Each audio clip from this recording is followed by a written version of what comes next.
మరియు ఆయన వారితో మీరు ఏ విధమైన లోపమునకు ఎడమియక జాగ్రత్తపడి ఒకటి కలిమి విస్తరించుట వారి జీవమునకు మూలము కాదనను. ప్రార్థన చేసుకుందాం. ప్రేమ కలిగిన దయ కలిగిన తండ్రి, నీ కృపలో నీ సన్నిధానంలో ఈ ఉదయకాలంలో మా దేవ ఈ బిడ్డల మధ్య నేను నిలబడి ఉండగా పరిశుద్ధాత్మ తండ్రి మా మంచి బోధకుడు పోయి మాకందరికీ బోధించమని వేడుకొంటున్నాం. నీ మాటల్లో జీవం ఉంది, నీ మాటల్లో సత్యం ఉంది.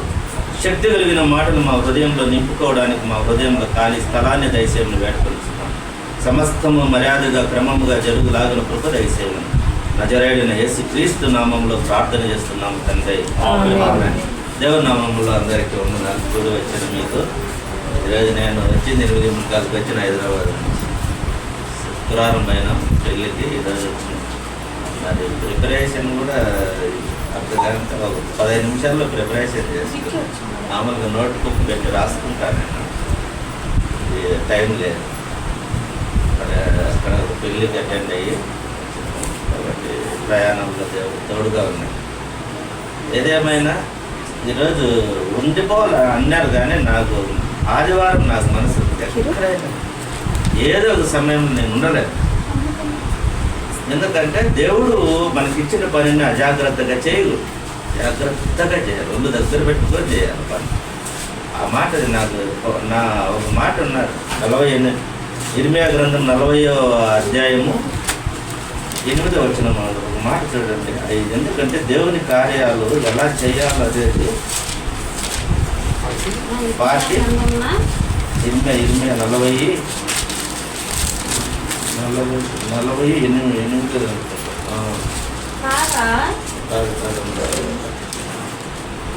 దేవుని కార్యాలు అజాగ్రత్తగా చేయవాడనే మాట 48:10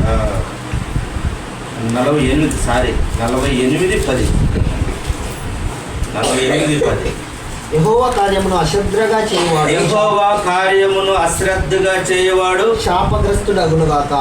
ఏంటంటే ఈ దేవుని పనిని ఎప్పటికీ అశ్రద్ధగా పట్టనట్టు చేసి చేయనట్టు ఎవరో ఏదో బలవంతం చేస్తే ఏమని అనుకుంటారేమో అని మాత్రము చేయకూడదు. యెహోవా కార్యమును అశ్రద్ధగా చేయవాడు శాపగ్రస్తుడు. నువ్వు ఏం చేయాల్సిన పనిలా మనం అనుకుంటాం. నేను దొంగతనం చేయాలా, వ్యభిచారం చేయాలా, హత్య చేయాలా, నేను మంచోని అనుకుంటాను. ఈ పని అశ్రద్ధగా చేస్తే శాపమే. కాబట్టి జాగ్రత్తగా ఉండాలా. దేవుని పడినప్పుడు ఒళ్ళు జాగ్రత్తగా పెట్టుకొని చేయాలా. కాబట్టి జాగ్రత్త, భయం ఉండాలి. దేవుని పని అన్నప్పుడు నీకు ఒంట్లో ఏముండాలా? భయం ఉండాలి. ఎందుకు భయం అంటే శాపం వస్తారు.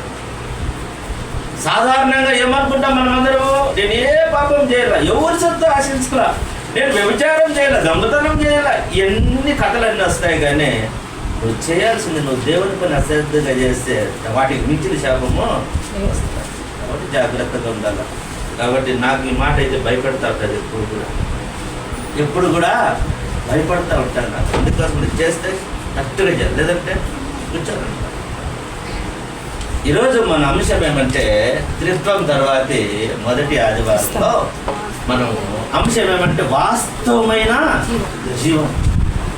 జీవం జీవం అంటే ఏంది? జీవం అంటే ఏంది? మనం యోహాను సువార్త 17వ అధ్యాయం 3వ వచనం చూడండి. జీవం అంటే ఏంది? 17:3 చూడండి. అద్వితీయ సత్యదేవుడైన నిన్నును నీవు పంపిన యేసుక్రీస్తును ఎరుగుటయే నిత్య జీవము. అసలు జీవం అంటే ఏందయ్యా? నువ్వు ఏంది జీవం అంటే? మన అంశమేమి? వాస్తవమైన జీవితం అంటే జీవం అంటే ఏంది? జీవం అంటే ఎక్కడ దొరుకుతుంది? జీవం అంటే బ్రతికి ఉండడమే జీవమా? ఒక చెట్టులో పచ్చగా ఉంటే దాంట్లో జీవం ఉందంటే అది జీవమా? నేను కూడా బ్రతికి ఉన్నానంటే, నువ్వు జీవిస్తున్నావంటే నువ్వు జీవం కలిగి ఉన్నట్టు లెక్క. ఆ మాట చక్కగా మీరు ఎప్పుడైనా కూడా జీవము, జీవితం అంటే క్రైస్తవుని జీవం అంటే జీవితం అంటే ఏంది అని ఎవడైనా ప్రశ్న అడిగితే నీకు మైండ్లోకి మెదలాల్సింది ఒకటే. యోహాను సువార్త 17:3 మెదలాల. జీవితం అంటే ఏంది, జీవం అంటే ఏందంటానే అదే మాట మరి ఎవరైనా అడిగినా కూడా చెప్పాలా.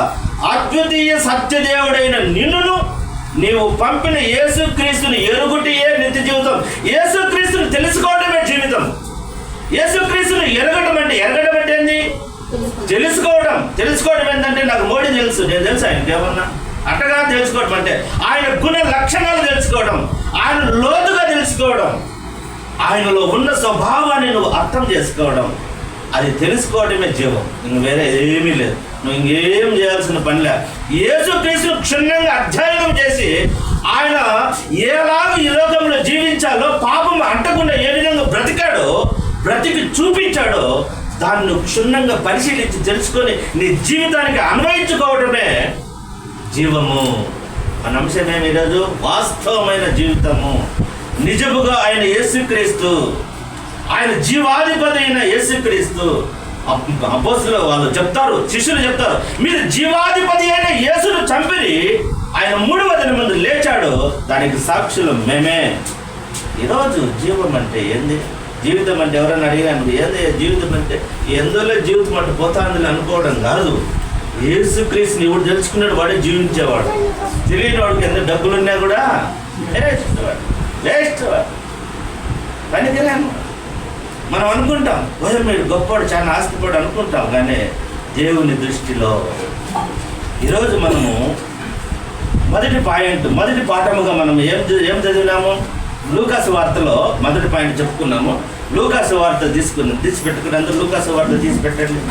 లూకాసు వార్తలో మనం చూస్తే, లూకాసు వార్తలో ఏముంది అని మనం చూస్తే, ఇక్కడ ఒకడు చెప్తున్నాడు, ఏమొచ్చినాడు అప్పుడు దాని అంశం ఏమంటే, లూకాసు వార్త అంటే ఒకరిని కలిమి విస్తరించడం వారి జీవమునకు మూలము కాదు.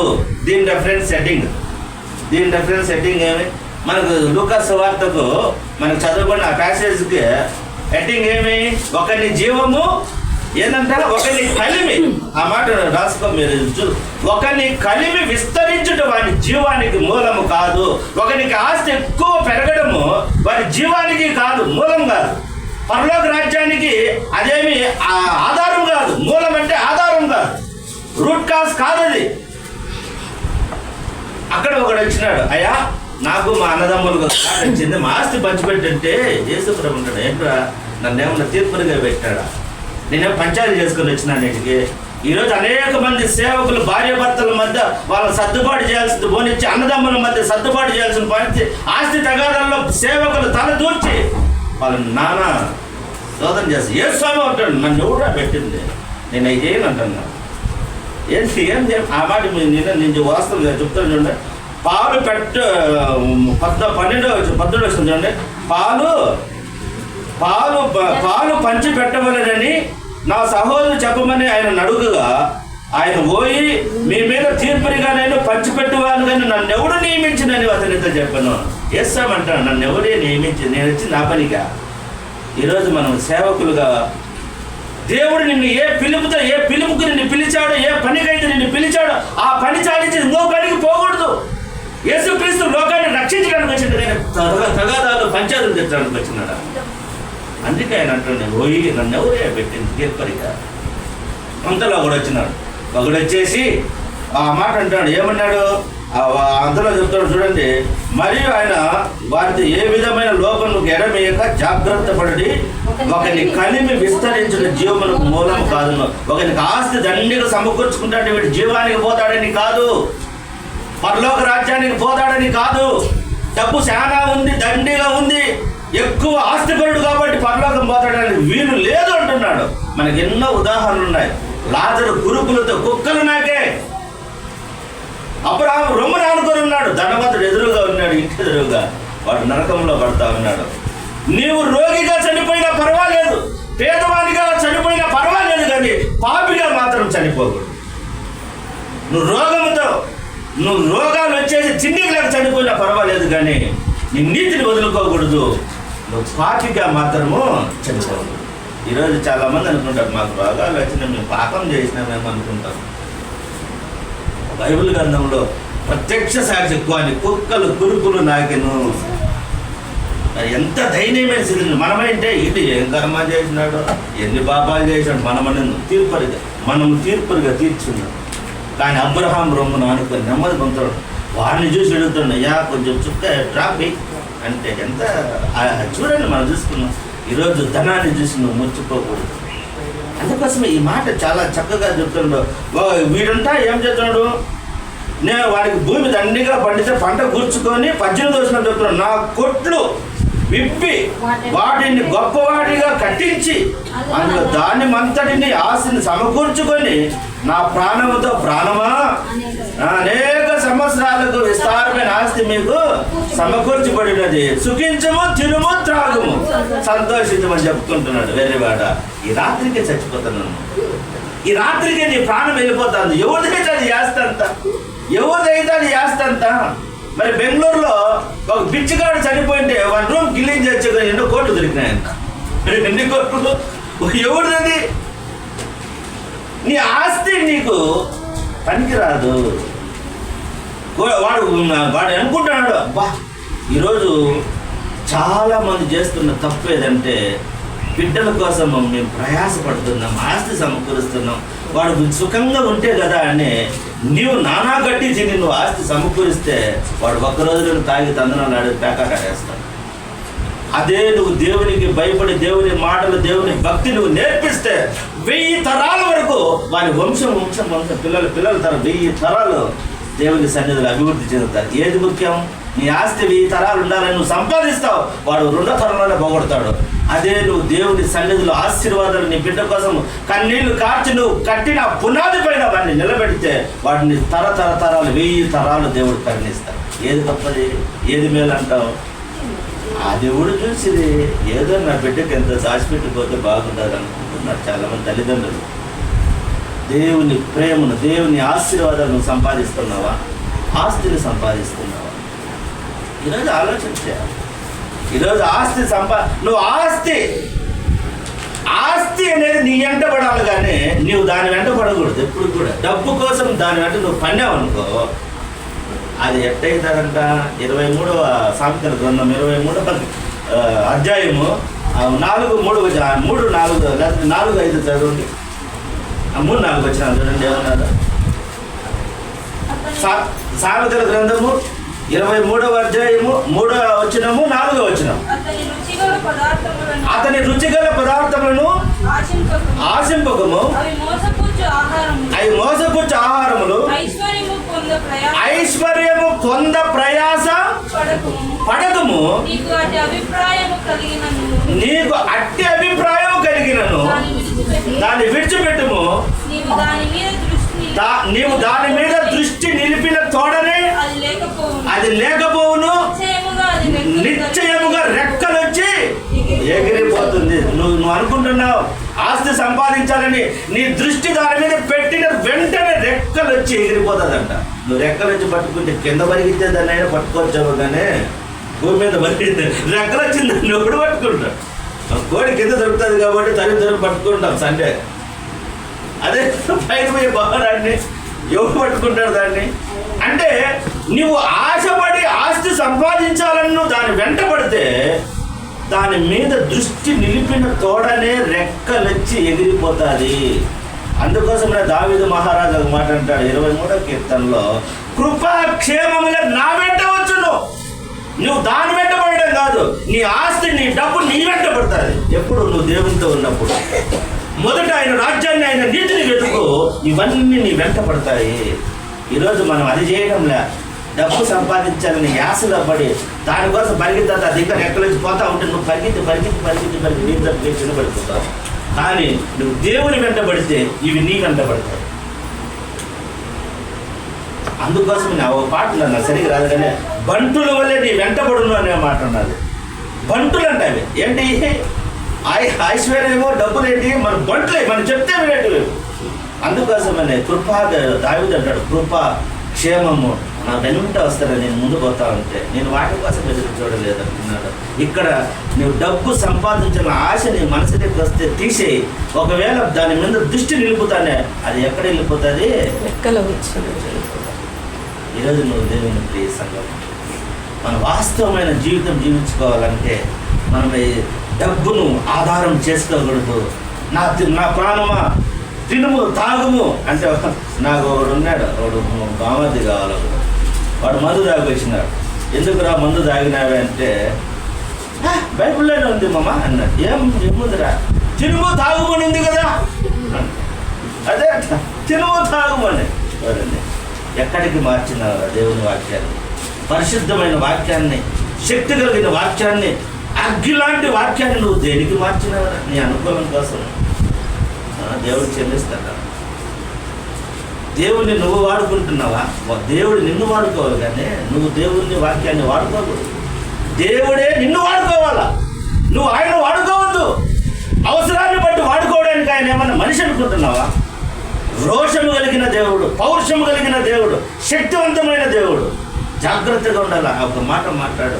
వ్యర్థముగా ఆయన నామాన్ని ఉచ్చరించకూడదు. ఆజ్ఞలో 10 ఆజ్ఞల్లో 3 ఆజ్ఞ ఉన్నది. వ్యర్థముగా ఆయన నామాన్ని ఉచ్చరించకూడదు, పలకకూడదు. దేవుని చిత్తమైతే రేపు సినిమా హాల్లో కలుసుకున్నాంలే ఇట్లా పనికిమాల మాటలు మాట్లాడకూడదు. దేవుని చిత్తం అయితే రేపు మందు కొడదాంలే ఇట్లా మాటలు మాట్లాడకూడదు. దానికి దేవుని చిత్తాన్ని జోడించకూడదు. దేవుని మాటను వ్యర్థంగా పలకకూడదు. పనికిమాల విషయాల కోసం దేవుని మాటను నువ్వు అనవసరంగా ఉచ్చరించకూడదు. నీ నోట్లో రాకూడదు. అది నీ నోట్లో దేవుని మాట వస్తుందంటే పరిశుద్ధంగా ఉండాలా, భయముతో నువ్వు పలికే మాటగా ఉండాలి, జాగ్రత్త కలిగి ఉండాలి దేవుని ప్రేమ. అలాగే మనం ఇక్కడ ఆ మాట చెప్తూ ఆయన ఏమంటున్నాడంటే, నా ప్రాణము, వాడు ఏమంటాడు, వెర్రివాడు ఈ రాత్రికి నీ ప్రాణాన్ని తన కొరకు సమకూర్చుకున్నట్టు ఎలాగున్నో విండునని చెప్పినావు. అంటే ఎట్ట అయిపోతాను నీ డబ్బంతా, ఏమైపోతాదో. ఈరోజు నువ్వు మన దీని అంశం డబ్బే, మన జీవితానికి మూలము కాదు. మన అంశం ఈరోజు దాని ఆధారలేదు. మన అంశమేమి? వాస్తవమైన జీవితం, వాస్తవమైన జీవము. ఈ పేరాలో వచ్చే దాని అంశం ఏమంటే, డబ్బే మనకు ఆధారం కాదు. వాడంటే తెలుగు తక్కువ విన్నాడు, వాడు తినుము తాగుమని అనుకుంటున్నాడు. కానీ మనమైతే ఏ రోజు కూడా అడగకూడదు. నన్ను అందరూ తిడతారు, నువ్వు మంచి పిల్లలు చదువుకునేటప్పుడు ఉద్యోగం సేవకు వచ్చినావు, ఎంత తెలుగు తక్కువ విన్నాడు కానీ. నా ఫ్రెండ్స్ అయితే ఇప్పుడు కూడా తిడతారు. ఇప్పుడు నా కొడుకు, నీ కొడుకు ఏం చేస్తాడు, హైదరాబాద్ బెంగళూరులో ఉన్నాడా అంటాడు. లేదా మెడ్రాస్లో జాబ్ చేస్తాడు, సాఫ్ట్వేర్ అని. ఏమంటే నా మాదిరి నువ్వు జడిపింది కాక నీ కొడుకును కూడా జడగొడతాను, ఏమిరా నీకు పిచ్చి అంటావు. నాకు తెలుసు వాస్తవమైన జీవితం జీవించడానికి, నా పరలోక రాజ్యానికి నాతో పాటు నా కొడుకు రావాలని నాకు తెలుసు. వాడికేం తెలుసు, తిట్టేవాళ్ళకు. వాడు ఈ లోక ఉపకారంగా ఆలోచిస్తాడు. వాడు 70,000 50,000 సంపాదిస్తే నువ్వు లక్షణంగా ఉంటావు కదా, నువ్వు జడిపింది కాక నీ కొడుకుని ఎందుకు జడగొడతావు అంటారు. నాకు తెలుసు ఆ విషయం. కానీ ఒక ఆయన అన్నాడు, రిటైర్డ్ ఎంఆర్ఓ ఒక ఆయన అన్నాడు, బాబు నిన్నందరూ అంటున్నా కానీ నువ్వు తీసుకునే నిర్ణయము చాలా గొప్పది. మేమందరం నీకంటే తక్కువ వాళ్ళమే. నువ్వు తీసుకునే నిర్ణయం మేము తీసుకోలేకపోతున్నాం, కానీ నువ్వే గొప్పని అన్నాడు. మా పెద్ద ఆయన తండ్రితో సమానం అన్నాడు. ఈరోజు నాకు ఆ మాట, ఎందుకంటే ఈ డబ్బు ఎప్పుడైనా పోవచ్చు, నేను కాకపోవచ్చు. కాబట్టి దేవుని మాటకు విధేయత చూపాల. వాస్తవమైన జీవితం, జీవం అంటే ఏం చెప్పినా ఏం గుర్తు కావాలి? మీ జీవం అంటే ఏం గుర్తు కావాలి? అద్వితీయ సత్యదేవుడైన నిన్ను నువ్వు పంపిన యేసుక్రీస్తుని ఎరుగుటే జీవం, నిత్య జీవం. అది తెలుసుకోవాలి మనం. అది తెలుసుకుంటే నువ్వు ప్రపంచాన్ని తెలుసుకునేట్టే, అది తెలుసుకునే నువ్వు సమస్తాన్ని తెలుసుకునేట్టే. యేసుక్రీస్తుని ఒక్కరిని తెలుసుకుని నువ్వు ప్రపంచాన్ని తెలుసుకునేట్టే, ప్రపంచాన్ని జయించినట్లే. ఒకడు సర్వలోకమును సంపాదించుకుని తన ప్రాణమును పోగొట్టుకుంటే మనకి ఏం ప్రయోజనం? ఒకడు లోకమంతా సంపాదించుకున్నాడు, అలెగ్జాండర్ అంతా సంపాదించుకున్నాడు, యాలకొండే చచ్చిపోయాడు, ఏం లాభము? అలెగ్జాండర్ లోకమంతా సంపాదించినాడు, మా సీట్లో కూర్చోక దాంట్లో చచ్చిపోయాడు. దేవుడు కత్తిశాటు చచ్చిపోయినాడు, యుద్ధంలో చచ్చిపోయాడు, దోమ కూడా చచ్చిపోయినాడు. దేవుని శక్తి జ్ఞాపకం చేసుకోవాలి. పాత నిబంధన పాఠం తీసుకొని ఇర్మియా గ్రంథంలో ఏమున్నదంటే, అక్కడ ఏముందంటే దాని అంశం అంటే యెహోవాయే మన ప్రాణమునకు మూలము. ఈ రెండు వచనాలకు మన సైడ్ హెడ్డింగ్ ఏమంటే, యెహోవాయే మన ప్రాణమునకు మూలం అంటే డబ్బు కాదు అని లెక్క. డబ్బు కాదు, ఆ మాట మనకి 23వ వచనంలో ఏం రాశారంటే యెహోవా ఎలాగ సెలవిస్తున్నాడు, జ్ఞాని తన జ్ఞానమును బట్టి శూరుడు తన కార్యమును బట్టి అతిశయింపకూడదు. ఐశ్వర్యవంతుడు ఐశ్వర్యమునకు బట్టి ఇప్పుడు జ్ఞానం కలిగినోడు నేను తెలివి నోటికి నువ్వు మరొకటి తెచ్చుకుని అంటాడు కూడా, వాడు దాన్ని బట్టి అతిశయించకూడదు. నేను క్లవర్ అనుకో, నువ్వు క్లవర్ అయినా కూడా పరలోకం పాకుది, ఏం ఉపయోగం చెప్పండి? నాకు మంచి జ్ఞానం బాగుంటాడు. ధనవంతుడు ఐశ్వర్యవంతుడు అంటే ఐశ్వర్యం ఉండేవాడు ఐశ్వర్యాన్ని పట్టి అతిశయించకూడదు, అంటే గర్వపడకూడదు. ఎందుకు? నీ డబ్బు ఏమైపోతాడు వానికి ముందే మనం చూసుకున్నాం కదా. నేను అన్నిటి కొట్టాడు కదా, రాత్రిగా తగ్గిపోతాడు అన్నాడు దేవుడు. కాబట్టి నువ్వు దాన్ని బట్టి నువ్వు అతిశయించకూడదు అనేది ఇది మాట. నీ డబ్బే నీ జీవానికి మూలము కాదు. అతిశయించేవాడు అపోస్తలుడైన పౌలు ఎంత గొప్ప మాట చెప్తాడు. అతిశయం నేను గర్వపడుతున్నానంటే మరి గలతీ 6:14 చూడండి ఆయన ఎట్లా అతిశయపడుతున్నాడు. అతిశయపడడం అంటే గలతీ 6:14 ఏం చెప్తున్నాడు ఆయన, ఎట్లా అతిశయించాలని ఆయన చెప్తాడు. అపోస్తలుడైన పౌలు చెప్తున్నాడు. అయితే మన ప్రభువైన యేసుక్రీస్తు సిలువ యందు తప్ప మరి దేని యందు అతిశయించడం నాకు దూరమును గాక. ఏమన్నా గలతీ 6:14 ఆడేముంది, నేను అతిశయించాల్సి వస్తే యేసుక్రీస్తు సిలువ అంటే ఏంటి? శ్రమలు, నాకు వచ్చే శ్రమలు, నాకు వచ్చే అవమానాలు, నాకు ఇచ్చే ఇబ్బందులు. యేసుక్రీస్తు కోసం నేను నిలబడినప్పుడు నాకు వచ్చే శ్రమలు ఎందుకు నేను అతిశయిస్తా, కానీ మిగతా నేను నాకు దూరం కావాలంటున్నాడు. సంఘాన్ని బట్టో, ధనాన్ని బట్టో, హోదాను బట్టో, నిన్ను పొగడతలను బట్టో నువ్వు అతిశయించకూడదు. అవన్నీ నాకు దూరం అయిపోవాలా. నేను అతిశయిస్తే నేను గర్వపడుతున్నానంటే నా సిలువ యందు యేసుక్రీస్తు సిలువ ఆ శ్రమలు నాకు వచ్చినప్పుడు, కొత్త నిబంధనలో ఆయన 12 శ్రమలు ఎవరు వల్ల, పాత నిబంధనలో యోబు అయితే, కొత్త నిబంధనలు అపోస్తలుడైన పౌలు అన్ని శ్రమలు పడినాడు, అన్ని ఇబ్బందులు పడినాడు. ఆయన చెప్తాడు నాకు శ్రమలతోనే నేను గర్వపడుతున్నాను, కానీ నాకున్న ఆశతో జ్ఞానం బట్టి నేను అతిశయపడలేదు. ఇక్కడేమంటున్నాడు, ఐశ్వర్యవంతుడు ఐశ్వర్యాన్ని బట్టి అతిశయించకూడదు అంటున్నాడు. ఈరోజు దేవుని ప్రేమ, ఒకవేళ నీకున్న డబ్బులు ఉంటే నువ్వు అతిశయిస్తూ ఉంటే, ఒకవేళ ఉన్నట్లయితే ఈ అతిశయము గర్వం అనేది, కొన్ని గర్వాలు బయట కనపడతాయి, కొన్ని గర్వాలు కనపడవు. లోపలనే గర్వపడుకుంటూ ఉంటారు, అనుకుంటూ ఉంటారు, లోపల అట్ట గర్వపడుతూ ఉంటారు. ఈ ఎట్టాలి అంటే బియ్యంలో తెల్లరాళ్ళు లాంటివి. ఈ బిన్న కనపడవు. బియ్యంలో తెల్లరాళ్ళు ఉంటాయి, కనపడవు. అవి నల్లరాళ్ళు కనపడిపోతాయి బిన్న. ఈ ఆంతర్యంగా గర్వం అనేది బిన్న కనపడదు. లోపల ఉంటుంది, కానీ లోపల నిన్ను కరిగిచ్చేస్తుంది, కాల్చేస్తుంది.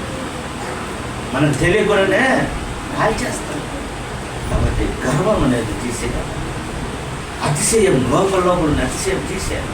నేను ఆ కథ వేరేలే అనుకుంటా నువ్వు ఉన్నట్లయితే పతనానికి దారి తీస్తుంది. తెల్లరా చెప్తే పంటి కింద పడిందాకా తెలియదు. నల్లరాళ్ళు అయితే బిడ్డ ఎత్తేస్తారు, వేరేస్తారు బియ్యంలో. తెల్లరాళ్ళు కలిసిపోయింటాయి. మన గర్వం కూడా, ఆంతర్యంగా గర్వం కూడా ఊరికి బయట కనపడుతుంది, కానీ లోపల ఉంటుంది. కనపడేవి కొంతమంది కనపడుతూ ఉంటుంది, నాదో ఇప్పుడు అంటూ ఉంటారు, అవి కనపడిపోతాయి. కానీ కనపడిన గర్వం చూపించే వాళ్ళు ఎక్కువగా ఉంటారు. దాన్ని తీసివేయాలంటున్నారు. అతిశయపడకూడదు అంటున్నాడు. నేను సిలువ యందు తప్ప నా శ్రమలు, ఈరోజు శ్రమలు చెవుడు తీసేస్తాడు, అది చేస్తావా? ఎవరు తీసేయనైనా నీకు శ్రమలు నువ్వు తీసేయన్నావంటే నువ్వు పరలోకం వద్దంటున్నట్టు లెక్క. నువ్వు శ్రమలు వద్దన్నావు అనుకో, పరలోకాన్నే వద్దన్నట్లే. దానికి ఆధారం చూపిస్తా. మార్క్స్ వార్త 10:30 చదువు. మార్క్స్ వార్త 10:30 అందరూ చదవాలి. మార్క్స్ వార్త 10:30. పరలోకం ఊరికే రాదు. ఇప్పుడు ఇహమందును హింసలతో పాటు నూరంతలుగా ఇండ్లను, అన్నదమ్ములను, అక్క చెల్లెళ్లను, తల్లులను, పిల్లలను, భూములను, రాబో లోకమందు నిత్య జీవం రావాలంటే ఏం కావాలి? ముందేమనిపించాలా? ఏంది? నువ్వు నాకు స్టార్టింగ్లోనే శ్రమలు వస్తాయి, హింసలు వస్తాయి. నాకు ఆ యుద్ధమే ఉంటే లాస్ట్ నీకు జీవం కూడా వద్దనట్టే. నువ్వు నేను పర్లోకి రానని చెప్పినట్టే. నువ్వు నువ్వు అనుకుంటున్నావేమో, దేవా నీ కోసం ఇన్ని హింసలు వస్తున్నాయి, నాకు ఈ వద్దు తీసేయన్నావంటే ఆటోమేటిక్గా నాకు పరలోక ముద్ర చెప్పితే నేను రానన్నింటే ఇది నా అది ఫ్యామిలీ బ్యాగ్ అన్నీ కలిసి వస్తాయి.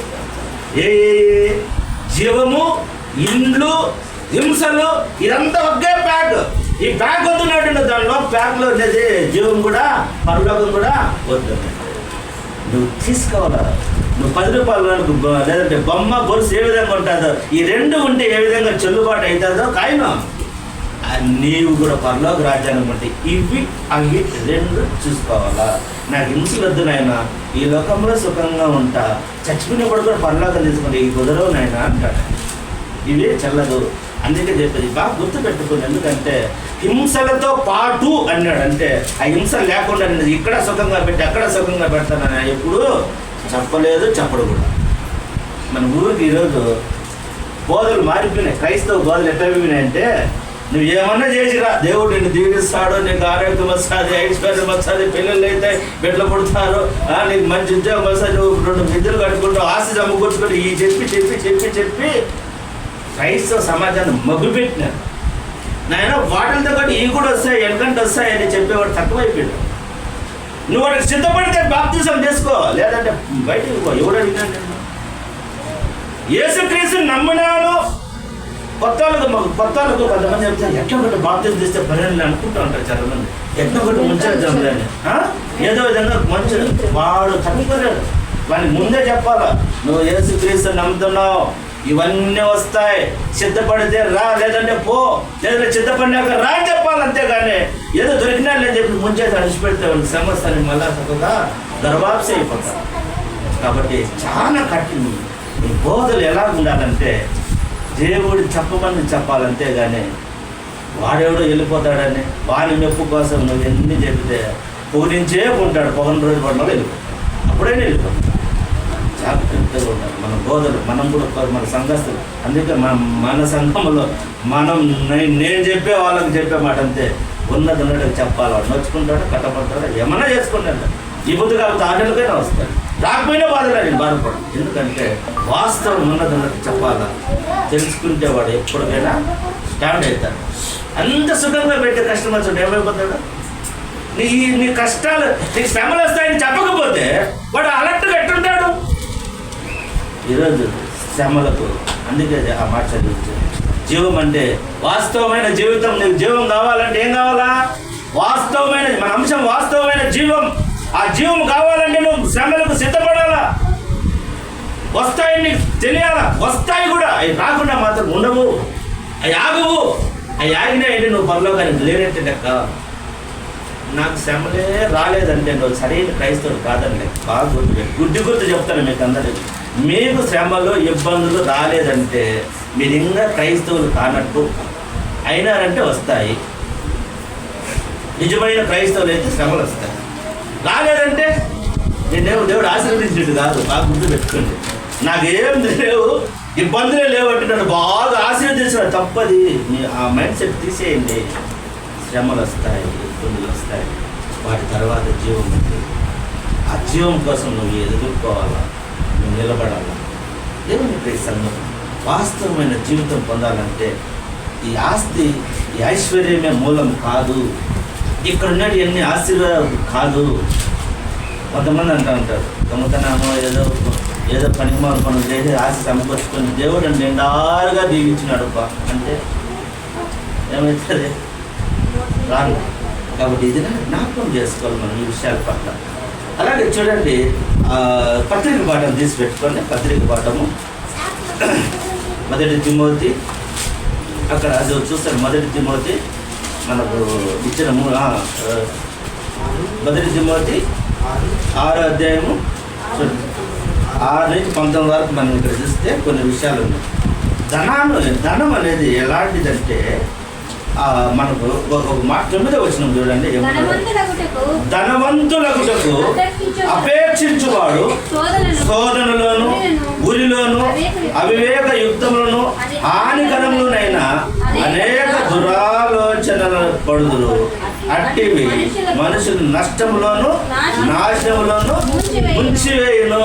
రాత్రికి ధనవంతుడు కావాలంటే వాడు ఏం చేస్తాడు? అడ్డమైన దారులు చెప్తాడు.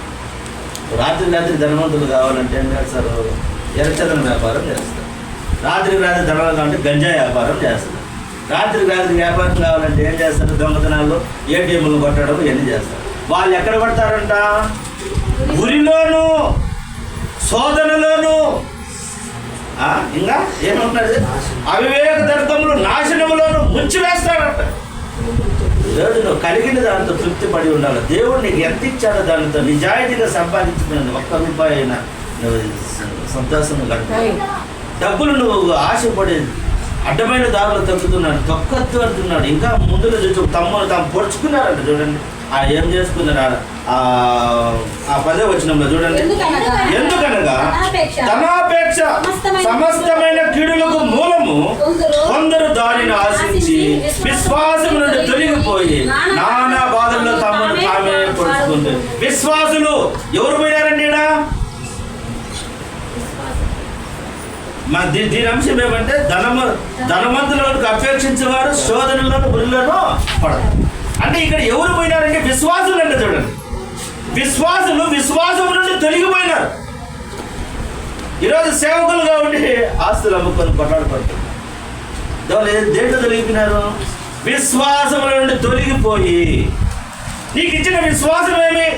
నువ్వు ఈ లోకంలో ఉన్నా లేకపోయినా, ధనం ఉన్నా లేకపోయినా పరలోక రాజ్యానికి వెళ్తావు. అందుకోసం నిన్ను ఈ లోకానికి పిలిచాను, నిన్ను ఏర్పరచుకున్నాను, నా సేవను చేయమని చెప్పానని చెప్తే ధనాన్ని ఆశించి విశ్వాసం నుండి తొలగిపోయి ఈరోజు సేవకులు ఫ్లాట్ల బిజినెస్ చేస్తారు. తెలుసా? ఈరోజు సేవకులు ఫ్లాట్ల బిజినెస్ చేస్తారు, వ్యాపారం చేస్తారు. నాకు తెలిసిన సేవకులు 2-3 ఫ్లాట్ల బిజినెస్ చేస్తారు, సైడ్ బిజినెస్ చేస్తాను. నాకు కూడా చెప్పిన నువ్వు కూడా సైడ్ బిజినెస్ చేయండి. నేను సైడ్ బిజినెస్ చేయలేదు. నా ఫోకస్ సైడ్ బిజినెస్ చేసి నా ఫోకస్ దాని మీదకి పోతుంది, కానీ దీని మీద ఎందుకుంటుంది? అవునా కదా? ఇంకా మన దేవుడే చెప్పినాడు, 2 యజమానులకు ఒకడు దాసుడుగా ఉండలేడు, ఒకడు సిరికన్నా దాసుడుగా ఉంటాడు, లేదంటే ధనానికో దేనికో దానికి దాసుడుగా ఉంటాడు. 2 యజమానులకు, 2 ఓనర్ల దగ్గర ఒకడు పని చేస్తాడా? చేయలేడు. ఇప్పుడు నువ్వు దేవుని కాడ సిరి కాడ ఇద్దరికి నేను పని చేస్తాలే, ఇద్దరికి న్యాయం చేస్తానంటే నువ్వు చేయలేవు. నీ ఫోకస్ దాని మీదకి వెళ్ళిపోతుంది. అందుకోసం నేను 12,000 ఉద్యోగం అన్నా చేస్తాను. అంటే నేను ఒక్కసారి అది ఎంటర్ అయిందంటే మనసులోకి నిన్ను మళ్ళీ మార్చాలన్న వల్ల అందుకని మన ఉద్యోగం ఎంతమంది నన్ను తిట్టినారో, వాళ్ళు ఎందుకు ఇంట్లో మేపుకుంటా ఉన్నారు పెట్టుకొని పిల్లల్ని. వయసులో ఇప్పుడు సంపాదించకపోతే ఎప్పుడు సంపాదిస్తారు? ఎందుకు? వాడు ఒక్కసారి ఎంటర్ అయినాడంటే, డబ్బు చూసినాడంటే మళ్ళీ వాడిని మార్చాలంటే కష్టమవుతుంది. అందుకోసం ఆయన ఏమంటున్నాడంటే విశ్వాసం నుండి తొలగిపోయినారంట. ఈరోజు సేవకులు అనేక మంది ఎందుకు సేవకులు అంటే నాకు తెలుసు కాబట్టి చెప్తా ఉన్నాను. సేవకులు డబ్బును ఆశించి విశ్వాసంతో తొలగిపోయి తమ్మును తామే ఏం చేస్తున్నారని చూడండి. నానా బాధల్లో, ఈ మాట మీరు చదవాలి, తమ్మును తామే వాడిని ఎవడో పొడసాల్సిన పనిలే, ఇంకొకటి వచ్చి వాడిని పొడసాల్సిన పనులు వాడిని వాడే పొడుచుకున్నాడు. అంటే ఆత్మహత్యలు చేస్తున్నారు ఈరోజు ధనము వాస్తవం. అందుకోసం ఈరోజు దాని గురించి చెప్తూ మనకి ఇక్కడ ఒక మాట ఉన్నారు, చక్కని మాట చెప్పి నేను ముగిస్తాను. చూడండి 18 వచ్చిన చూడండి. వారు వాస్తవమైన జీవమును సంపాదించుకుని నిమిత్తము రాబో కాలమందు మంచి పునాది తమ కొరకు వేసుకొనుటకు మేలు చేయవారును, సత్క్రియలు అను ధనము గలవారును, ఔదార్యము గలవారును, తమ ధనములో ఇతరులకు పాలించువారునై ఉండవలెనని వారికి ఆజ్ఞాపించును. ఈ మాట కొన్ని కష్టం. ధనంలో ఇతరులకు పాలియండి అంటే ఎవరిచ్చాడు? ఇప్పుడు నా దగ్గర 1000 రూపాయలు ఉంది, 500 ఇవ్వంటే ఎట్టిస్తా? నువ్వు ఇస్తే పరలోకంలో ధనం ఉన్నది, సత్క్రియలు అనే ధనం ఉంది. ఈ రూపాయి నోట్లు, ఈ కరెన్సీ పరలోకంలో చెల్లదు. చెల్లదా? దీన్ని కన్వర్ట్ చేసుకోవాలి. ఎక్కడ కన్వర్ట్ చేయమన్నాడు? సత్క్రియలు అంటే మంచి పనులకు ఈ ధనాన్ని ఉపయోగించండి. ఆ క్రియలు అక్కడ బ్యాంకులో డిపాజిట్ అవుతాయి. ఎక్కడ పరలోకంలో డిపాజిట్ కావాలంటే ఈ ధనాన్ని ఇప్పుడు మనకు అది ఉంటుంది కొయ్యేటిది డబ్బులు వస్తే మనం ఇక్కడ మార్చుకోవాలి కదా. ఈ వెస్టర్న్ బ్యాంక్ ఏదైతే వాళ్ళు ఉంటారు, ఆడికి డిన్నర్ ఎత్తుకొని పోతే వాడు 320 ఇస్తాడు. అది తీసుకొని అంటే ఈ డబ్బును పరలోకానికి చెల్లాలంటే మనం ఏం మార్చుకోవాలా? నువ్వు కన్వర్ట్ చేసుకుని ఎక్కడ కన్వర్ట్ చేయాలి దాన్ని? సత్క్రియలు అంటే మంచి క్రియలకు నీ ధనాన్ని ఉపయోగిస్తే నువ్వు ఎంత ఉపయోగించావో అంత నీ బ్యాంక్ బ్యాలెన్స్ అక్కడ పడుతుంది. నేను ఇట్టే ఎత్తుకొని వచ్చాను దేవా అంటే ఎదుగు ఇది పేపర్లు చెత్త పేపర్లు పడే అంటాడు. మంచి పనులకు నీ ధనాన్ని ఉపయోగిస్తున్నావా లేదా? పేదలకు నీ డబ్బు పాలిస్తున్నావా లేదా? అవసరంలో ఉండని నువ్వు ఆదుకుంటున్నావా లేదా? నీ ధనాన్ని ఆయన ఇమ్మన్నాడు కదా, నువ్వు ఇచ్చి చూడు తెలుస్తాడు. ఒకరోజు నా దగ్గర 500 ఉన్నాయి, అక్క ఉన్నారు, అక్క 500 ఉన్నాయి నా దగ్గర, 500 ఉన్నాయి. అన్నకు బాగలేదని అన్నారు, ఈ కృషిలో ఉన్నాయి. నాకు మనసు బాగలేదు, ఆయన బాగలేకపోతే పోయి ప్రేర్ చేసి 500 ఇచ్చేసి నా దగ్గర 500 లేదు, నాకు పెట్రోల్ కూడా లేదు. కానీ మనసు పదే గుర్చుతాను, ఇపోరా నీ పొరుగు నాకు ఎట్ట గుర్తొచ్చాంది? ధనవంతుడు లాదరే గుర్తొస్తుంది నాకు. ఆ భయపడిపోయేసి ఇచ్చేసి వేరే దగ్గర ప్రార్థనకు పోతే అంతించింటారు దేవుడు చెప్పండి. కాను వాళ్ళు ఎప్పుడు 200 కంటే ఎక్కువ పేరు అట్టోళ్ళు 1500 ఇచ్చినారు. ఎట్టి ఇచ్చినారు చెప్పండి. వాళ్ళ జీవితంలో నేను 2 రోజులు పడి పోతున్నాను కానీ ఎప్పుడు 200 300 ఇచ్చారు. ప్రార్థన చేస్తే 500 ఎట్టి ఇచ్చినారు. ఏంది ఇది? అది నాకు ఈరోజు అక్క ఈరోజు మళ్ళీ వచ్చింది, ఈరోజు ప్రేయర్ వచ్చింది. వాళ్ళ ఇంట్లో ప్రేయర్ పెడతారు, చెప్తా ఉన్నా అందరూ రావాలి. మా అక్క చెప్పింది, మా ఇంట్లో మీరు పని చేస్తారా సార్, చికెన్ తెస్తాను. ఆ గుడిసే ఆడిన గుడిసే మేము కిందనే కూర్చుంటాం, మీ ఇంట్లోనే తింటాం, మీరే చికెన్ తేవాలి, ఇంకా కేక్ తెస్తారు సార్ వద్దండి, ఇంకా ఏమన్నా తేకండి, స్కూల్ లింక్ తెట్టాలి. అందరూ రావాలి. ఆ రోజు ఈరోజు చెప్తాను, మీకు ముందు ఇంటిమేట్ చేస్తా, ఆడే ప్రార్థన పెట్టాలి, అగ్నిసిదాన్ని ఆడే తినాలి. కాబట్టి సత్క్రియలకు నీ ధనాన్ని ఏం చేయాలా? మార్చాలి. ఈ డబ్బు చల్లదాడ పరలోకం. అందుకోసమే మాట కూడా వాస్తవమైన జీవమును సంపాదించుకుని నిమిత్తం అంట. నువ్వు వాస్తవమైన జీవితం కావాలా, నువ్వు పరలోక రాజ్యం కావాలా, వాస్తవమైన జీవము సంపాదించుకోవాలి అంటే ఈ ధనాన్ని సత్క్రియలనే ధనముగా మార్చు. మంచి పనులకు ఉపయోగించు, చెడ్డ పనులు కాదు. దేవుని కార్యాల్లో పాల్గొంచుకో. దేవుని కార్యాలు ఏడడం మొదలు పెడుతుంటే నీ వంతు సహాయం చేయి. ఇదిగో దేవా, నేను కూడా నా బ్యాంకులో ఇంత డబ్బులు వేస్తాను, ఈ బ్యాంకులో కాదు ఆ బ్యాంకులో పడాలంటే ఇక్కడ మంచి పనులు నువ్వు వేయకపోతే అక్కడ ధనం లేదు, ఇక్కడ ధనం లేకపోతే ఎక్కడికి వెళ్తాం, ఎక్కడ వెళ్తాం? ఈరోజు చాలామంది ధనాన్ని అంత కూడబెట్టుకొని పోతే ఆ అడుక్కున్నది తెచ్చుకుంటారు. ఎవడో తింటాడు, వాడు ఎన్నో ఎన్ని కోట్లు 3 కోట్లు ఎంతో నిన్నాం బెంగళూరు అడుక్కున్నాం. వాడు చచ్చిపోయినాడు. వాడు అన్ని 500 రూపాయలు దాటోట్లు అన్నీ పోయిన సంచులు అన్ని కట్టలు కట్టి పాడుబడిన రూమ్లో పెట్టినాడు. వాడు ఆడే పడుకుంటా ఉన్నాడు. వాడు చచ్చిపోయిన తర్వాత వాడిని ట్రాక్టర్లు లేచి ఏంటి పెట్టాడు, నా మూటలు అంత చెత్తని ట్రాక్టర్లు లేచి ఒక్క నోటి ఎవరికో కనపడి చూసే మొత్తం డబ్బు ఏంటి వాడుగా అనిపించలే. ఈరోజు మన పరిస్థితి కూడా అంతే. దేవుని ధనాన్ని వాస్తవమైన జీవితాన్ని సంపాదించుకుని ఇక్కడే నేను నా బిడ్డలు ఇల్లే తినాలి ఇయే డెవలప్ అనుకుంటే ఒకరోజు నువ్వు వాడిని మాదిరి తిరిగిపోతావు. ఎట్లంటే ఈ రాత్రికి నీ ధనాన్ని అడుగుతావు. ఈరోజు మనం జాగ్రత్తగా, ఈరోజు దేవుడు నీతో నాతో మాట్లాడతాడు, ఖచ్చితంగా మాట్లాడతాడు. గెహాజీ ఏమైపోయినాడు? ధనాన్ని ఆశించి. గెహాజీ రాసుకోండి, ఒకవేళ గుర్తు పెట్టుకోండి. 2వ రాజుల గ్రంథము 5వ అధ్యాయం 26, 27 వచ్చినాము. ఒకసారి చదవండి, ఎందుకైనా మంచిది గుర్తుంటారు. 2వ రాజుల గ్రంథం 5వ అధ్యాయం 26, 27 వచ్చినారు. అంతటా ఎలీషా వానితో ఆ మనుషుడు నిన్ను ఎదుర్కొంటూ తిరిగి వచ్చినప్పుడు నా మనసు నీతో కూడా ద్రవ్యమును వస్త్రమును ఒలివ చెట్టు తోటలను ద్రాక్ష తోటను గొర్రెలను ఎడ్లను దాసీలను సంపాదించుకుని సమయం. ఈ మాట బాగా వినండి. ఏమేమి సంపాదించుకోవడం, ధనాన్ని, బట్టలు, ఒలివ చెట్లు, గొర్రెలు, ఇవన్నీ ఇది సమయమా? రాకడ సమీపంగా ఉంది. ఎప్పుడు దేవుడు వస్తాడో నువ్వు వీటి మీద ఫోకస్ పెడతావు. ఇది సమయం కాదంటున్నాడు దేవుడు. ఇవన్నీ సంపాదించుకోవడం ఇది సమయం అంటున్నాడు. నువ్వు ఏం సంపాదించుకోవాలా? ఇవ్వాలి. రెండో రాకడ, యుద్ధాలు జరుగుతున్నాయి, కరువులు వస్తున్నాయి, ప్రేమ చల్లారిపోతుంది. ఇవన్నీ రాకడకు సూచనగా ఉంటే ఇప్పుడు సంపాదించుకోవడం సమయం అంటున్నాడు దేవుడు. ఈరోజు మనందరితో మాట్లాడుతున్నాడు. ఇది సమయమా? ఆ మాట మళ్ళా చదువుమా. ఒలీవ చెట్లను, తోటలను, ద్రాక్ష తోటలను, గొర్రెలను, ఎడ్లను, దాసీలను సంపాదించుకొనుటకు ఇది సమయమా అంటున్నాడు దేవుడు. ఇది సమయమా? నువ్వు చేయాల్సిన పని ఏంది? నువ్వు వాస్తవమైన జీవాన్ని సంపాదించుకొని ప్రయాసపడకుండా వాటి మీద ఫోకస్ పెడుతున్నావే, అవి ఎవరు అయిపోతాయి? నువ్వు ఎత్తుకొసుకుంటావా? భూమే కాలిపోతా అంటే ఇండ్లు ఆడుంటాయి, పంచిపోతాను లైవ్ అయిపోతా అంటే నువ్వేడుంటావు. ఇది సమయం కాదు నాయన. నీకు సమయం ఇచ్చిండే దేవుడు ఆయన్ని వెతకటానికి. నా మనసు నిద్ర కూడా రాలేదు. దేవుని మనసు మనం పోయే ప్రతి సాటికి వస్తూ ఉంటాడు. కాబట్టి ఇది సమయం కాదు. ఎందుకంటే రాకడ సమీపంగా ఉన్నది. మీ ఫోకస్ దేని మీద పెట్టాలంటే వాస్తవమైన జీవం సంపాదించుకోవడానికి. ఈరోజు ఉద్యోగాలు అవి ఇవి అనుకుంటుంటారు. నిన్ను పోషిస్తారు, నిన్ను నిలబెడతారు. నీకు కావాల్సింది ఆయన ఇస్తారు. ఆయనకు తెలుసు నీకు ఏమేం కావాలనో. ఈ 24 గంటలు ఈ రోజే నీకు సెట్ చేస్తాడట. ఇప్పుడేం కావాలో ఆయన చెప్తున్నాడు.